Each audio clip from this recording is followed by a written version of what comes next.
Electrostatic charges and field, जो कि पहला चैप्टर है आपका क्लास 12 का, और उससे जो 1 मार्क्स का क्वेश्चन है वो 1 मार्क्स के क्वेश्चन में पहला क्वेश्चन आपको स्क्रीन पे दिख रहा है। When is the electric flux said to be positive और या निगेटिव, कब इलेक्ट्रिक फ्लक्स को पॉजिटिव या निगेटिव बोला जाएगा। इसका आंसर मैं आपको यहाँ पे लिख रहा हूँ, आप ध्यान से देखना और आप आंसर को नोट भी करते जाओगे।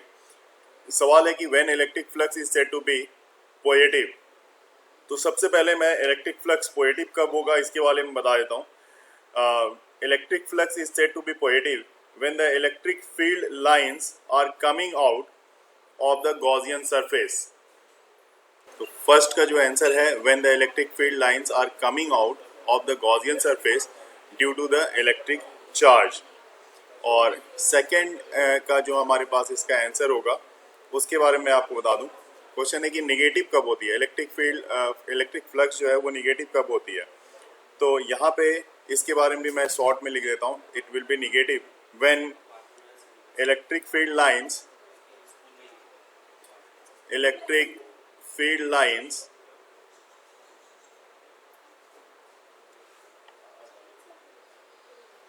would enter the surface, जी हाँ ठीक उल्टा हो जाएगा, would enter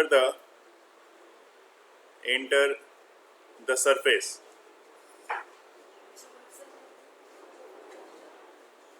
right.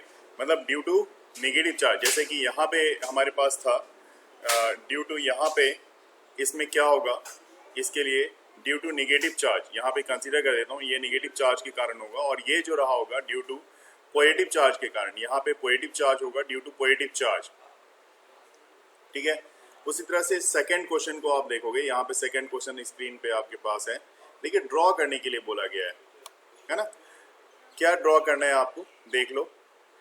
Draw the electric field lines, ये बहुत ही इजी क्वेश्चन है, due to a point charge Q greater than 0। तो Q ग्रेटर देन 0 और Q लेस देन 0, ये तो बड़ा ही आसान है आपके लिए। तो देखिए इसके आंसर्स को यहाँ पे मैं लिख देता हूँ और ड्रॉ भी कर देता हूँ। फर्स्ट वाले में जो Q ग्रेटर देन 0 है, तो यहाँ पे अगर आप पॉजिटिव चार्ज ले देते हो, देखो यहाँ पे Q अगर पॉजिटिव चार्ज लेते हो तो इलेक्ट्रिक फील्ड लाइंस जो इसमें होगी वो बाहर की तरफ होगी। इस तरह से बाहर की तरफ इलेक्ट्रिक फील्ड लाइंस को आप दिखाओगे, इसके हर तरफ, इसके सराउंडिंग्स में आप इलेक्ट्रिक फील्ड लाइंस जो है बाहर की तरफ दिखाओगे। तो ये इलेक्ट्रिक फील्ड लाइंस इसमें आपकी बाहर की तरफ आती हुई दिख जाएगी। ये तो बहुत ही इजी था। और अगर सेकंड वाले में, जैसे कि सेकंड की बात कर लें, यहाँ पे देखिए ये मैंने फर्स्ट की बात की है, जब Q ग्रेटर देन 0 है, मतलब Q क्या है, पॉजिटिव चार्ज है, और पॉजिटिव चार्ज होगा तो क्या होगा, इलेक्ट्रिक फील्ड लाइंस इसकी बाहर की तरफ होगी। वहीं पे जब सेकंड वाले की बात कर लेते हैं, सेकंड में जैसा कि यहाँ पे दिया हुआ है Q लेस देन 0, मतलब लेस देन मतलब निगेटिव चार्ज होगा, ये क्या होगा, ये निगेटिव चार्ज होगा। और जब निगेटिव चार्ज होगा तो यहाँ पे अंदर की तरफ, यहाँ पे आप Q लिख लो, निगेटिव है तो इसमें इलेक्ट्रिक फील्ड लाइंस तो इसमें भी होंगी, लेकिन इसमें भी अंदर की तरफ इलेक्ट्रिक फील्ड लाइंस इस तरह से अंदर की तरफ जाती हुई आपको दिखेगी, ठीक है। तो इसकी इलेक्ट्रिक फील्ड लाइंस आपको इस तरह से ड्रॉ करनी पड़ेगी, देख रहे हो। तो इसकी इलेक्ट्रिक फील्ड लाइन जो है अंदर की तरफ आपको इस तरह से दिखानी पड़ेगी। तो पॉजिटिव के लिए भी देख लिया हमने, नेगेटिव के लिए भी देख लिया, दोनों के लिए Q ग्रेटर देन 0 और Q लेस देन 0 के लिए। अगले क्वेश्चन पे आते हैं, यहाँ पे ये क्वेश्चन हमारा कंप्लीट हो चुका है। तो next question number 3, question number 3, why do electric field lines not forms any close loop. जी हाँ, ये तो आपको बहुत ही अच्छे से पता है, इसमें कुछ ऐसा नहीं है कि आपको पता नहीं है। चलिए फिर भी मैं इसके आंसर को एक्सप्लेन कर रहा हूँ आपके साथ। यहाँ पे डायरेक्ट मैं लिख रहा हूँ, because they originate from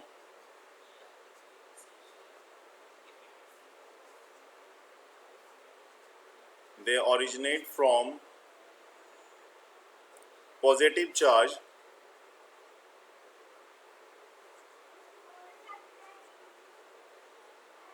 and terminate at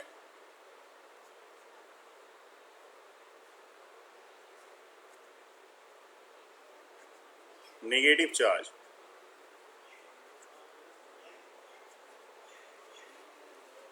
ठीक है, क्वेश्चन नंबर 3 आपका कंप्लीट हो गया। नेक्स्ट क्वेश्चन है हमारा क्वेश्चन नंबर 4। देखिए ये क्वेश्चन नंबर 4 पहले से ही आपके लिए क्वेश्चन यहाँ पे मेंशन किया कर रखा है, मैंने लिख रखा है। क्वेश्चन नंबर 4 बहुत अच्छा क्वेश्चन है, पेपर में आया हुआ क्वेश्चन है, इसको थोड़ा सा आपको ध्यान से करना पड़ेगा। देखते हैं क्वेश्चन नंबर 4 में कैसे करोगे। कह रहा है draw electric field lines for a system of two charge, दो चार्ज के लिए, सिस्टम के दो चार्ज के लिए, Q1 के लिए और Q2 के लिए, such that Q1 Q2 greater than 0, मतलब दोनों ही पॉजिटिव हैं। Q1 भी पॉजिटिव है आपका और Q2 भी पॉजिटिव है, दोनों ही पॉजिटिव हैं। लेकिन ध्यान रखना है आपको, यहाँ कंडीशन दिया हुआ है Q1 ग्रेटर देन है Q2 से, और तो बोथ आर पॉजिटिव, दोनों ही पॉजिटिव हैं।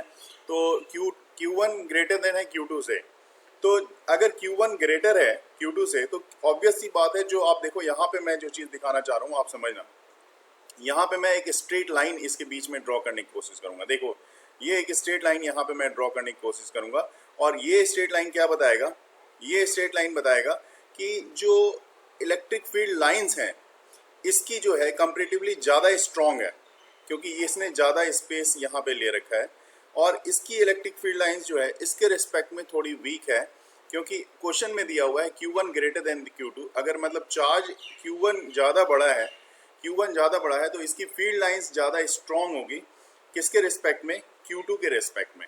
ये चीज़ आप ध्यान से समझ लो, Q2 के रिस्पेक्ट में इसकी इलेक्ट्रिक फील्ड लाइन Q1 की जो है ज़्यादा स्ट्रॉन्ग होगी, और ज़्यादा स्ट्रॉन्ग होगी इसलिए ये ज़्यादा, यहाँ पे आप देख रहे हो इसकी डिस्टेंस, आप देखो यहाँ से इसकी जो चार्ज है, चार्ज से लेके इसकी डिस्टेंस ये ज़्यादा बड़ी है, जबकि ये दूसरी की डिस्टेंस जो है ये थोड़ी कम है। तो फील्ड लाइंस का इम्पैक्ट Q1 का जो है वो ज़्यादा देखने को मिलेगा आपको। तो ये क्वेश्चन आया हुआ भी है पेपर में, तो ये पहला पार्ट था हमारा। उसी तरह से दूसरे पार्ट में देखो Q1 Q2 दोनों ही लेस देन है, दोनों ही लेस देन है। Q1 Q2 मतलब इसका प्रोडक्ट लेस देन है, ध्यान देना, इसका प्रोडक्ट लेस देन 0 है। तो अगर प्रोडक्ट लेस देन 0 है तो उस केस में आप देखो यहाँ पे एक को पॉजिटिव ले लो, पॉजिटिव चार्ज ले लो, राइट, और दूसरे को आप ले लो नेगेटिव चार्ज, यहाँ पे नेगेटिव चार्ज ले लिया, ठीक है। और एक जगह पे इसके बीच में कहीं पे यहाँ पे एक पॉइंट होगा जिसको एन से मैं लिख रहा हूँ, ये आपका नल पॉइंट होगा। जी हाँ, मैं यहाँ पे लिख देता हूँ, ये एक नल पॉइंट होगा। और पता है पॉजिटिव की तो फील्ड लाइंस इस तरह से निकल रही है बाहर की तरफ, इस तरह से आप देख रहे हो, ये पॉजिटिव की इलेक्ट्रिक फील्ड लाइंस निकल रही है, और पॉजिटिव से निगेटिव की तरफ इस तरह से इंटर हो रहा है। ये देखो किस तरह से इंटर हो रहा है, पॉजिटिव से निगेटिव की तरफ इस तरह से इंटर होता हुआ आपको दिखेगा ये फील्ड लाइंस। और ऐसे ही ड्रॉ भी करना पड़ेगा पेपर में आपको, बिल्कुल सेम मेथड से। और यहाँ पे निगेटिव है, और ये जो है कुछ लाइंस जो इसके बाद एक्स्ट्रा और भी जो लाइंस आएंगी वो ऐसी कुछ होके यहाँ से ऐसी चली जाएगी, जो नल से होते हुए आगे चली जाएगी, इस तरह से होती हुई चली जाएगी। तो इस तरह का ड्रॉ आपको यहाँ पे करना पड़ेगा, और यहाँ पे आपने नल पॉइंट दिखा रखा है, ठीक है। तो ये आपका दोनों ही ड्रॉ, मतलब फर्स्ट के लिए और सेकंड के लिए, दोनों के लिए ड्रॉ आपने कर दिया है। नेक्स्ट क्वेश्चन, क्वेश्चन नंबर 5 को देखते हैं। आइए क्वेश्चन नंबर 5 में क्या है उसको देखते हैं। What is the physical significance of electric field, या फिजिकल सिग्निफिकेंस बतानी है इलेक्ट्रिक फील्ड की। What is the physical significance of electric field. तो चलिए मैं डायरेक्ट यहाँ पे इसके आंसर पे आता हूँ और आपको आंसर डिस्कस कर देता हूँ। इलेक्ट्रिक फील्ड की सिग्निफिकेंस क्या है। From the knowledge of electric field intensity I am going to write here, from the knowledge of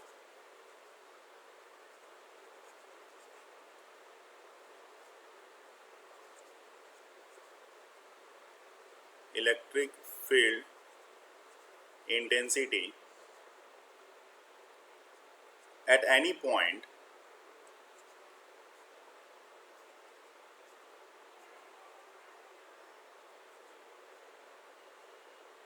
we can readily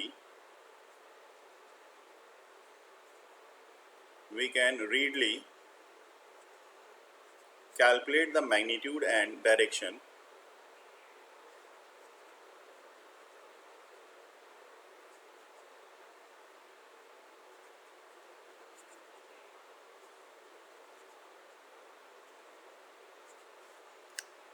and direction of the force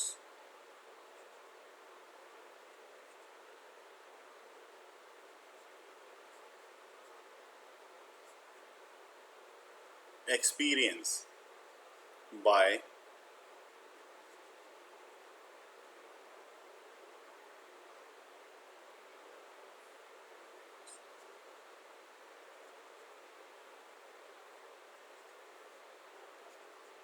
any charge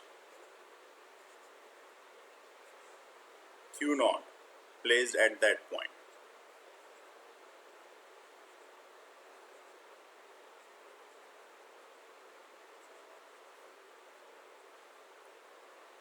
तो ये आप देख सकते हो फिजिकल सिग्निफिकेंस क्या मिली आपको, physical significance of electric field. तो फिजिकल सिग्निफिकेंस ये है, जैसे कि यहाँ पे बताया है, electric field intensity at any point we can readily calculate, यहाँ पे आप कैलकुलेट कर सकते हो द मैग्नीट्यूड, एक तो मैग्नीट्यूड होगा, and the direction of force experience by any charge Q not. Q not charge के कारण जो फोर्स एक्सपीरियंस होगा उसको आप यहाँ पे रीड कर सकते हो। तो सिंपल सी बात है कि ये जो इलेक्ट्रिक फील्ड है वो अपने सराउंडिंग्स में क्या फोर्स एक्सपीरियंस करती है किसी भी चार्ज क्यू नॉट पे, तो ये उसका अपना इलेक्ट्रिक फील्ड के बारे में बतलाता है, उसी की सिग्निफिकेंस के बारे में बतलाता है कि अपने सराउंडिंग्स में जो भी फोर्स एक्सपीरियंस करेगा क्यू नॉट चार्ज, वो इलेक्ट्रिक फील्ड का इलेक्ट्रिक फील्ड की सिग्निफिकेंस को रिप्रेजेंट करता है। चलिए यहाँ पे क्वेश्चन नंबर 6 आप देख पा रहे हो, define the terms electric flux right it SI unit. तो इलेक्ट्रिक फ्लक्स तो ऑलरेडी आपको पता ही है, तो यहाँ पे उसके एसआई यूनिट की भी बात करेंगे। तो चलिए यहाँ पे मैं इसके आंसर को आपको डिस्कस कर देता हूँ। इलेक्ट्रिक फ्लक्स क्या है, सबसे पहले इसकी बात कर लेते हैं। तो electric flux through an area is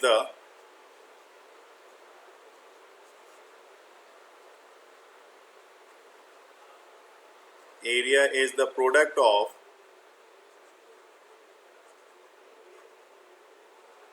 magnitude of area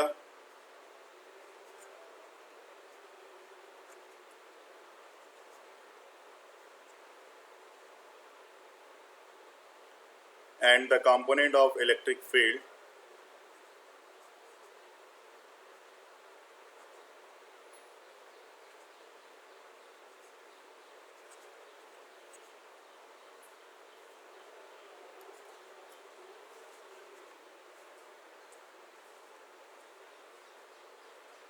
vector normal to it.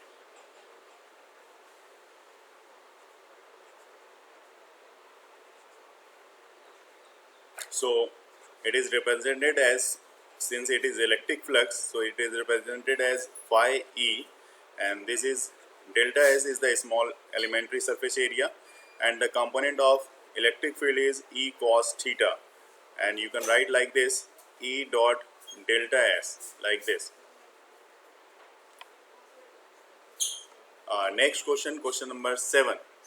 You can see on the screen. Define the term electric dipole moment. Is it a scalar or a vector quantity?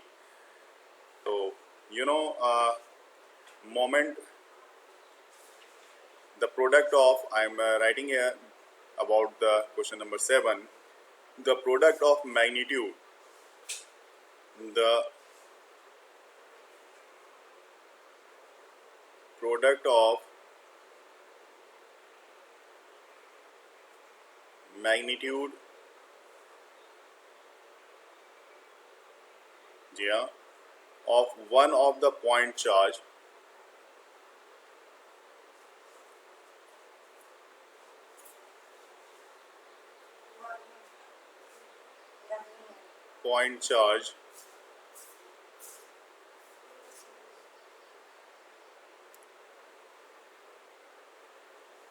constituting an electric dipole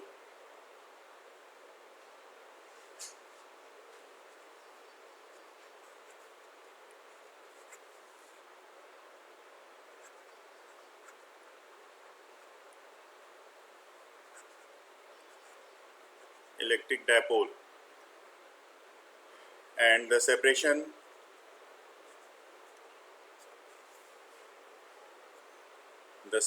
between them.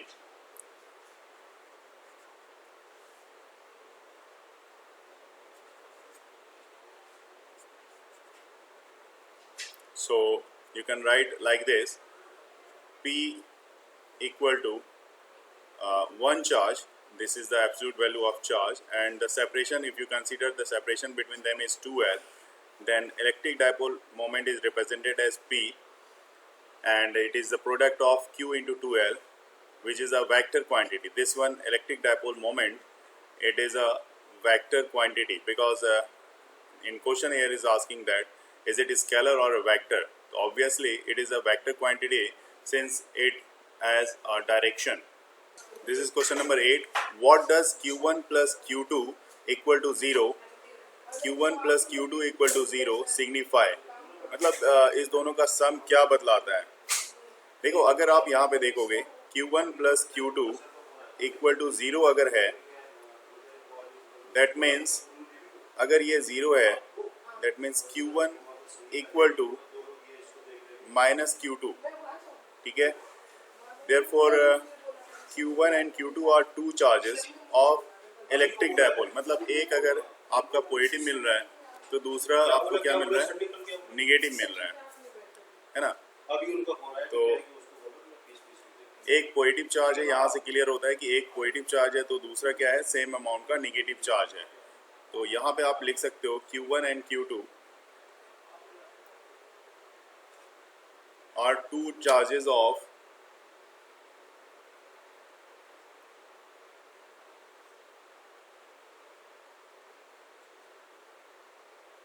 Electric dipole.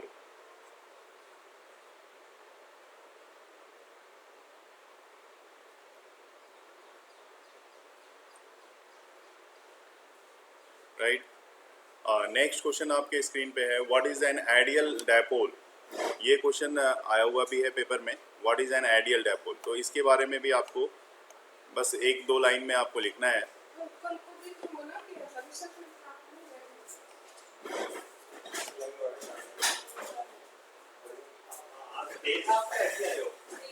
तो ये question भी मैं एक बार discuss कर देता हूँ कि ideal point dipole या आइडियल डायपोल किसको बोला जाता है. यहाँ पे देख लो, इसमें आपको ये चीज देखना है जिसमें साइज जो है, मतलब दोनों डायपोल के बीच की जो साइज है, ले तो रहा हूँ. तो इसमें ये मैं बता रहा था कि इसके बीच की साइज जो है वो काफ़ी ideal dipole whose size is 2a is vanishingly small, ये काफ़ी छोटी होगी. और जबकि आप यहाँ पे देख सकते हो मैग्नीट्यूड जो है, magnitude of electric charges constituting by it is very large.